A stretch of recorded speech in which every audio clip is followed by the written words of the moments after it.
kinds of great stuff, and the equipment is not terribly expensive, and it's portable.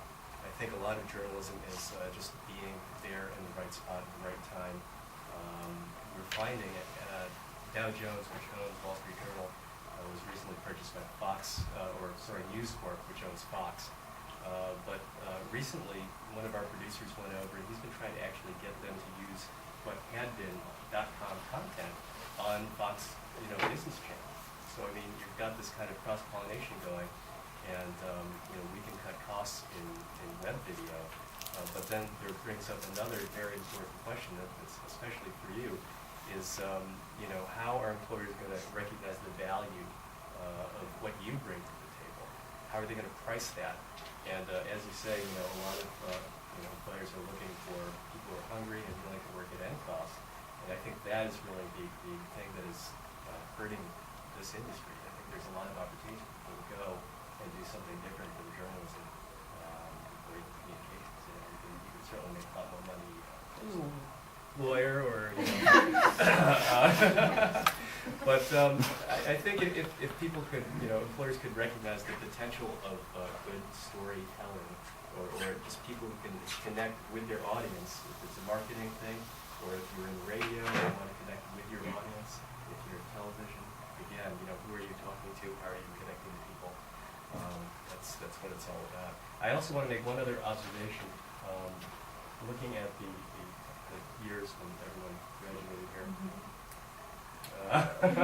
1999, we're at good times, the tail end of the .com. I'd like to say I missed it, actually. You missed it? She missed it. I missed it by a year. Jane, but I caught mobile marketing. Okay. So we were right on the coattails of cell phones. 01, okay, well, the bubble had popped, we're getting into a recession, 9/11. Okay. 02, yes, things were pretty soft, and it was very different. 88, I was like right at the time when, the bubble started to inflate. A couple of years later, things were really going, and no, I'm not a millionaire. From that process, didn't cash out either. So, but it's interesting. I think the economic cycles tell us a little bit about where we are, how we've been, how tough it was to get a job. I think when I was looking for a job in '88, the unemployment rate at some point was almost 8%, and I don't think it's like that now. It's like 5 or something. So now there are jobs that the government's just not keeping track of.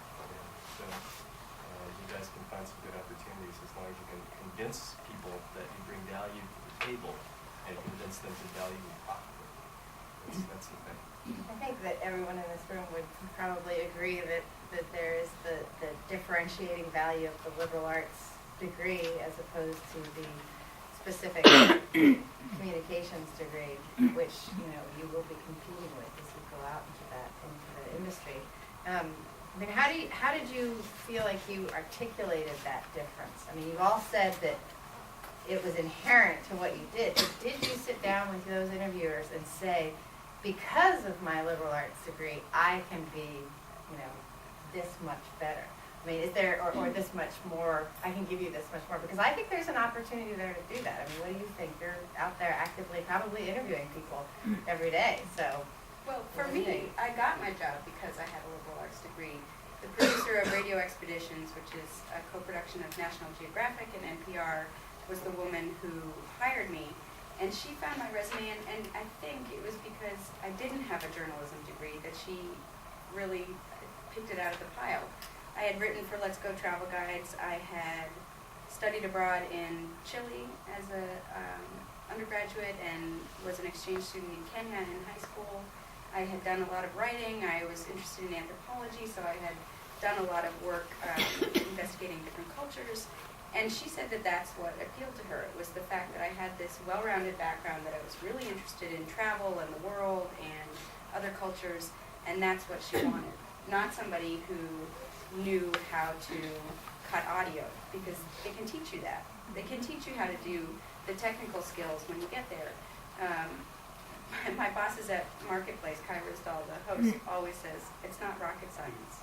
And it's not. You can do this stuff. So it is the background in the other things that gets you noticed a lot of times, because a degree in journalism just means you know how to write a news story, and you know how to cut audio if you're interested in radio, and that doesn't set you apart any more than anything else does. I don't think. I think journalism is a pretty cool career because you really can hit the ground running and get your experience in the field. You don't need an advanced degree. I think an advanced degree can help, but I don't think it's necessary at all. Full You have a disclosure, I question? got an advanced degree. I do have a question. Sure. I'm curious as to how much interests like travel or skills like languages have been incorporated in what you do. A lot.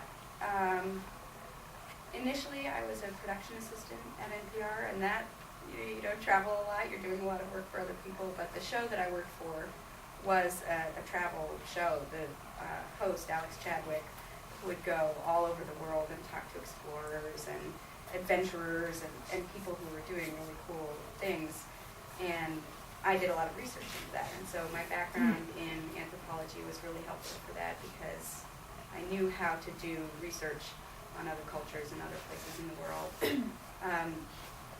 I think that the travel that I do now is very local. My show is a Vermont show, so I go up to the Northeast Kingdom, or I go searching for moose in Island Pond, or I come down here and interview a professor, and it's not quite the same, but it's that sort of search for adventure and adventurous spirit that really influences what I do at this level. Oh, sorry. I'm done, no. What I did want to address was also the issue that your liberal arts education allows you to explore so many things, anthropology, sociology, anything. You have license to go there, learn it. It's not going to go bad. It'll come back, and in fact, it makes you stronger because it gives you almost a moral conscience about things that don't necessarily have to just make money. You're going to work for a company someday, or you might, that is just interested in the bottom line, and they're going to tell you what stories that you want to do or you don't want to do. They're going to tell you what stories to do. The public service angle is important. I feel that just listening to Shane's show. Just yesterday, I was wandering around in Bethel on the mountain road there.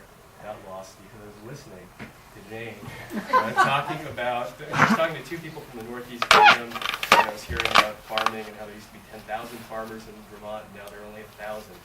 And that kind of attrition was, was just shocking. And I just kept driving, and I got lost.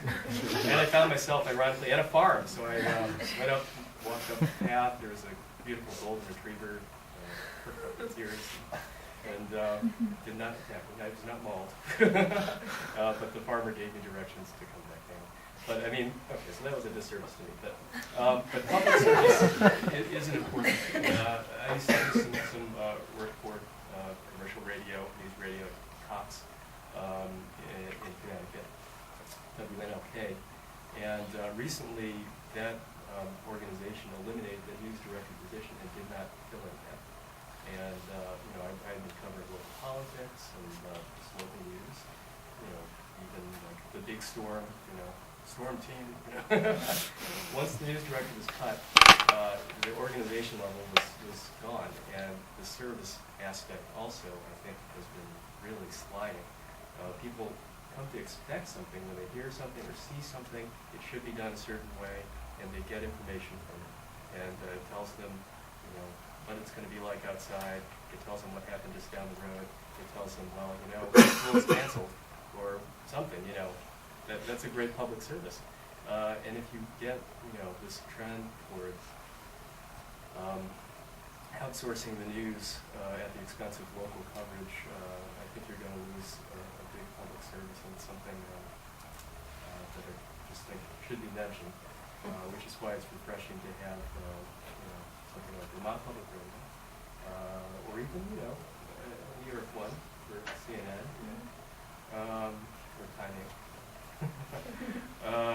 Yeah, I'm getting